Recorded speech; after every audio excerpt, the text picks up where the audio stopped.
Hello student, आज हम आपको गृह सज्जा के उद्देश्य के बारे में अध्ययन कराएंगे। कल की वीडियो में हमने गृह सज्जा का अर्थ के बारे में आपको बताया था। आज हम पढ़ेंगे गृह सज्जा के उद्देश्य। थोड़ा हम अर्थ के बारे में बताते हैं। तो गृह सज्जा का अर्थ क्या होता है? सामान्य बोलचाल भाषा में घर को सजाना संवारना ही गृह सज्जा कहलाता है। आंतरिक सज्जा एक सृजनात्मकता कला होती है, यानी मौलिकता, किसी वस्तु को एक नया जन्म देना, मौलिकता प्रदान करना, वही आपका गृह सज्जा होती है। एक प्रसिद्ध फ्रांसीसी वास्तु विशेषज्ञ ली कार्बुजियर ने घर को निवास हेतु यंत्र का नाम दिया। तो यह आपके गृह सज्जा का अर्थ के बारे में कुछ बातें थी जिनके बारे में हम कल आपको बता चुके हैं। आज हम पढ़ेंगे उद्देश्य के बारे में। तो गृह सज्जा के उद्देश्य, ऑब्जेक्टिव ऑफ होम डेकोरेशन। तो इसके कितने उद्देश्य हैं? गृह सज्जा के 6 उद्देश्य हैं आपके। पहला है आपका सुंदरता, ब्यूटी, अभिव्यंजकता, एक्सपीरियंसिंग, उपयोगिता, कार्यात्मकता, यूटिलिटी, फंक्शनलाइजेशन, विविधता, वैरायटी, मौलिकता, ओरिजिनलिटी, मितव्ययता, इकोनॉमी। यानी कहने का तात्पर्य है घर को सजाने संवारने से पहले हमें इन उद्देश्यों का ध्यान रखना चाहिए, तभी एक अच्छी गृह सज्जा का हम कर सकते हैं। तो पहला हम क्रमबद्ध तरीके से इनका अध्ययन करेंगे।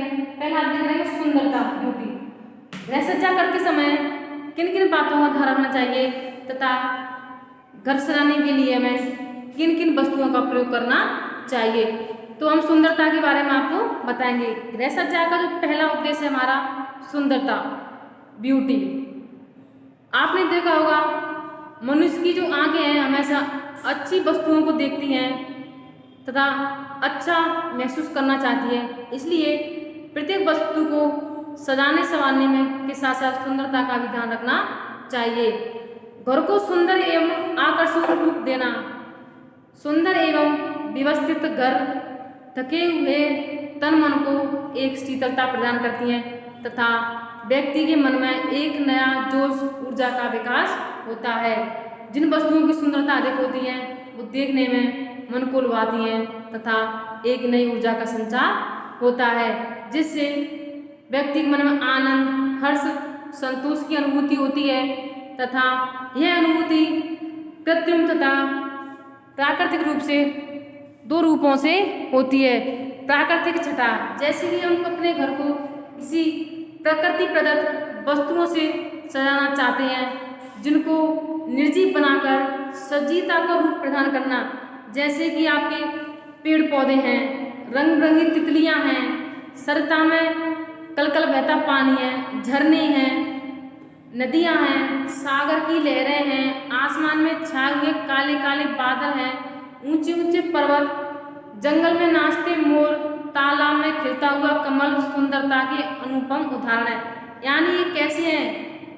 ये आपकी प्राकृतिक छटाएं हैं। इनको घर में सज्जा के रूप में कार्य में लेते हैं तो ये निर्जीव होते हुए सजीवता का उदाहरण प्रस्तुत करती हैं, यानी हमारी आंखों को लुभाती हैं, एक सुंदरता का अनुभव कराती हैं, एक सुखद अनुभव कराती हैं। सुंदरता गुणों का वह संयोजन है, जो सुंदरता होती है उन गुणों का संयोजन होता है जो आंखों, कानों एवं मन को आनंद एवं खुशी प्रदान करता है। जैसे कि जब बरसात का मौसम होता है, चारों तरफ हरियाली छा जाती है, नदी तालाब भर जाते हैं तथा ठंडी ठंडी सुहावनी हवा चलती है, मोर नाचते हैं, पक्षियों के चहचहाट, हमारे कानों में जो पक्षियों की आवाज़ सुनाई देती है, कितना सुख की अनुभूति होती है।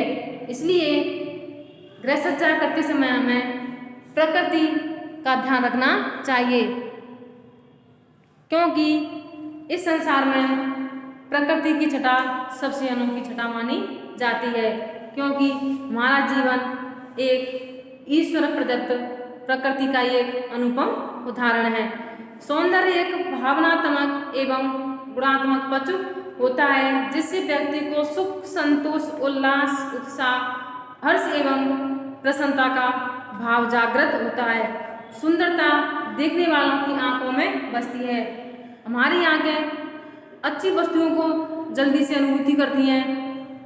कहने का तात्पर्य है हमारी आंखें अच्छी वस्तुओं के साथ साथ बुरी वस्तुओं को भी अनुभव करती है।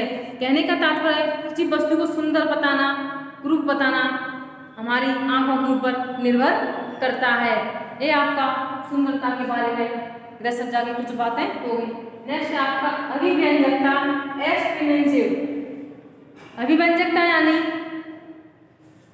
गृह सज्जा में एक नई छटा का, एक नई आकृतियों को नया रूप देना आपका अभिव्यंजकता कहलाता है।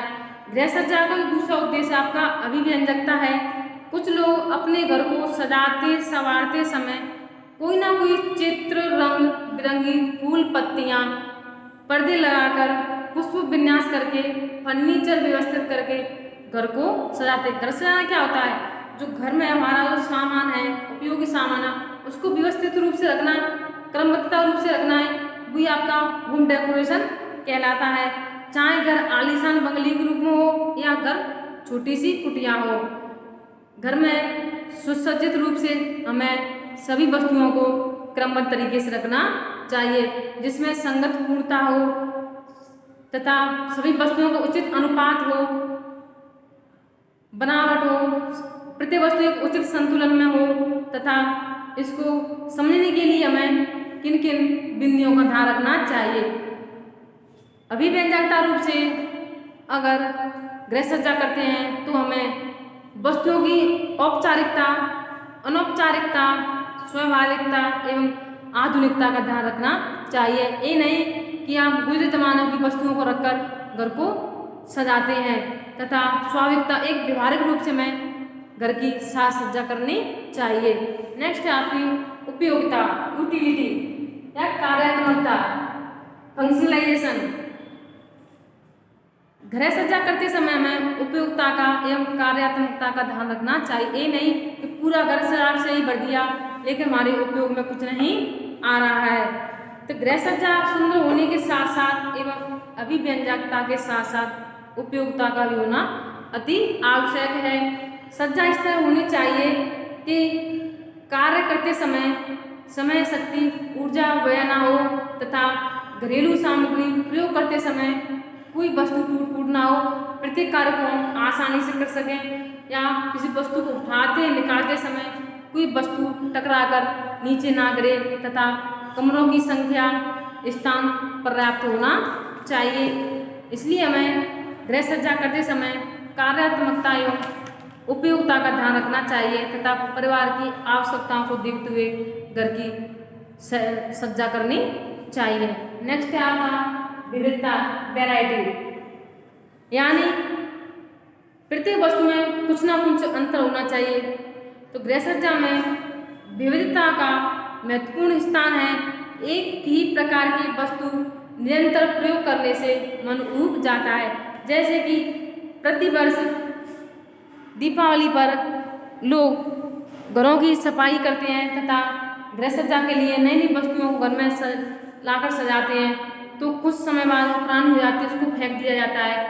कहने का तात्पर्य है कि गृह सज्जा करते समय हमें वस्तुओं में विविधता रखनी चाहिए। एक ही वस्तु को कई वर्षों तक उपयोग में नहीं लाना चाहिए तथा इससे व्यक्ति का मन ऊब जाता है तथा घर में एक नई ऊर्जा का संचार नहीं हो पाता है। समय समय पर परिवर्तन करके गृह सज्जा करना तथा विभिन्न शैलियों का भी प्रयोग करना चाहिए ताकि घर के सदस्यों में उमंग, आनंद, हर्ष, खुशी बढ़ी जा सकती है। सजावट में विविधता मौसम के अनुसार होनी चाहिए। किसके अनुसार होनी चाहिए? मौसम के अनुसार। गृह सज्जा में कभी पारंपरिक शैली तो कभी आधुनिक शैली का प्रयोग करना चाहिए, यानी भारतीय शैली यानी पाश्चात्य शैली, दोनों का ही एक संयोजन होना चाहिए, तभी एक अच्छी गृह सज्जा हो सकती है। नेक्स्ट है आपकी मौलिकता, ओरिजिनलिटी। मौलिकता को सृजनात्मकता भी कहा जाता है, यानी एक नई वस्तु को विकास करना, नई वस्तुओं का सृजन करना, एक नई सामान बनाना वो आपका गृह सज्जा के अंतर्गत आता है। गृह सज्जा करते समय मौलिकता का भी ध्यान रखना चाहिए। ऐसा नहीं कि भारी चमक दमक पर ध्यान दिया जाए। जैसे कक्षों की सजावट है, बनावट है, रहने वालों सदस्यों के अनुसार रुचि स्वभाव के अनुसार होना चाहिए। हमें यह ध्यान रखना चाहिए व्यक्ति के जन्म से ही कल्पनाशील सृजनशील होता है। कहने का तात्पर्य है गृह सज्जा करते समय हमें मौलिकता का ध्यान रखना चाहिए, क्योंकि जब एक व्यक्ति का जन्म होता है, जन्म से ही उसके अंदर तर्कण क्षमता, कल्पनाशीलता तथा सोच समझ की शक्ति होती है। उसी प्रकार वह अपने विचारों का आवागमन करता है, अपने विचारों के हिसाब से अपनी दुनिया को अलग तरह से कल्पनातीत करता है। तो हमें गृह सज्जा करते समय मौलिकता का, सृजनात्मकता का विशेष ध्यान रखना चाहिए। नेक्स्ट है आपका मितव्ययता, इकोनॉमी। गृह सज्जा बहुमूल्य एवं कीमती वस्तुओं से होती है। यह बात सत्य है। एक अच्छे गृह निर्माण करते समय, गृह सज्जा करते समय गृह सजाने के लिए कीमती वस्तुओं, बहुमूल्य वस्तुओं से ही की जाती है। लेकिन ये सब धन संपन्न लोग या अच्छी आर्थिक स्थिति वाले लोग ही कर सकते हैं। मध्यम वर्गीय लोग इस तरह का खर्चा नहीं कर सकते हैं। इसलिए हमें गृह सज्जा करते समय मितव्ययता का, अपनी आर्थिक स्थिति का भी ध्यान रखना चाहिए। मध्यम वर्ग के लोग कम से कम साधन में उपयोग करके मनोहरी एवं आकर्षक गृह सज्जा कर सकता है। लेकिन आज की व्यस्ततम एवं संघर्ष भरी जिंदगी में किसी न किसी के पास इतना पैसा नहीं होता है, वह दिन प्रतिदिन घर को नवीन रूप से साज सज्जा नहीं कर सकता है। इसलिए घर की सजावट करते समय हमें अपनी आर्थिक स्थिति या अपने घर पर भी ध्यान रखना चाहिए। तो यह आपका गृह सज्जा के बारे में उद्देश्य जिनके बारे में हमने आपको अध्ययन कराया है।